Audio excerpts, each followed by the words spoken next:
تبلیغی جماعت کی بنیاد کب اور کیسے پڑی؟ مولانا الیاس کون تھے؟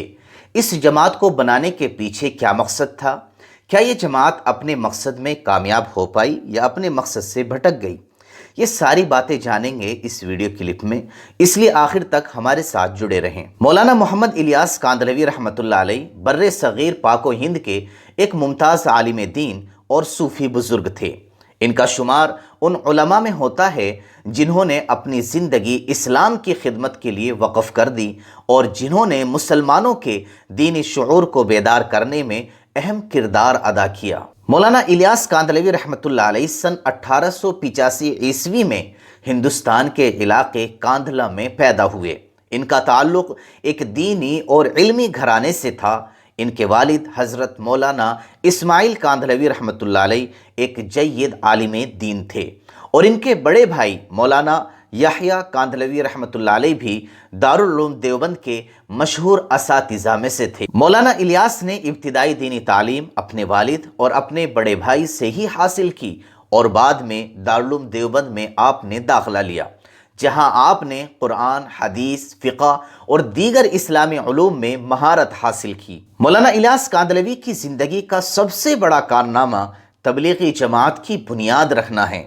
سن 1920 کی دہائی میں جب مولانا الیاس نے دہلی کے قریب میوات کے علاقے کا دورہ کیا تو انہیں وہاں کے مسلمانوں کی دینی حالت بہت پسماندہ نظر آئی۔ میوات کے مسلمان اپنی دینی تعلیمات سے بہت دور ہو چکے تھے اور اسلامی شعور تقریباً ناپید ہو چکا تھا۔ مولانا الیاس نے اس صورتحال کو دیکھتے ہوئے مسلمانوں میں دینی بیداری پیدا کرنے کے لیے ایک منظم تحریک کی ضرورت محسوس کی۔ ان کا مقصد یہ تھا کہ عام مسلمان اپنے دین کی بنیادی تعلیمات سے واقف ہوں، نماز قائم کریں اور اسلامی تعلیمات کے مطابق اپنی زندگی گزاریں۔ سن 1926 عیسوی میں مولانا الیاس نے اس مقصد کے تحت تبلیغی جماعت کی بنیاد رکھی۔ اس جماعت کا بنیادی مقصد یہ تھا کہ مسلمان خود دین پر عمل کریں اور دوسروں کو بھی اس کی ترغیب دیں۔ اس تحریک کا نعرہ اپنی اصلاح اور دوسروں کی دعوت تھا۔ تبلیغی جماعت کی شروعات بہت ہی سادہ اور محدود پیمانے پر ہوئی تھی۔ مولانا الیاس نے چند افراد کے ساتھ مل کر میوات کے علاقوں میں دینی تعلیم کی تبلیغ شروع کی تھی۔ انہوں نے لوگوں کو دعوت دی کہ وہ اپنے گھروں میں اسلامی ماحول قائم کریں، نماز کی پابندی کریں اور دینی تعلیمات کو اپنی زندگی میں نافذ کریں۔ مولانا الیاس کا طریقہ بہت ہی سادہ تھا۔ وہ لوگوں کے گھروں میں جا کر انہیں نماز پڑھنے، قرآن کی تعلیم حاصل کرنے اور دینی مسائل کے بارے میں علم حاصل کرنے کی ترغیب دیتے تھے۔ اس تحریک کا مرکز انفرادی اصلاح اور اجتماعی تبلیغ تھا۔ مولانا الیاس کی مخلصانہ کوششوں کی بدولت تبلیغی جماعت نے جلد ہی لوگوں کے دلوں میں جگہ بنا لی۔ یہ تحریک میوات کے علاقے سے نکل کر پورے ہندوستان میں پھیل گئی اور پھر دیگر ممالک میں بھی اس کا پیغام پہنچا۔ تبلیغی جماعت کا دائرہ کار اتنا وسیع ہو گیا کہ آج یہ دنیا کے بیشتر ممالک میں فعال ہے۔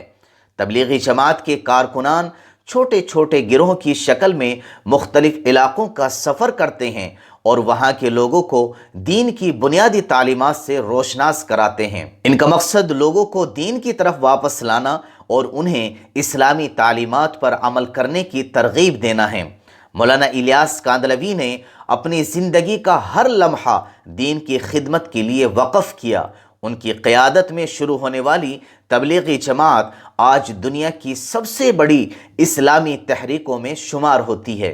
ان کا خواب تھا کہ ہر مسلمان دین کا عملی نمونہ بنے اور دنیا بھر میں اسلام کا پیغام عام ہو۔ مولانا الیاس کاندھلوی کی زندگی اور ان کی قربانیوں کی بدولت آج بھی تبلیغی جماعت مسلمانوں کو ان کے دین کی طرف واپس لانے میں اہم کردار ادا کر رہی ہے۔ مولانا الیاس کاندھلوی سن 1944 عیسوی میں اس دار فانی سے کوچ کر گئے تھے، لیکن ان کی قربانیاں آج بھی زندہ ہیں۔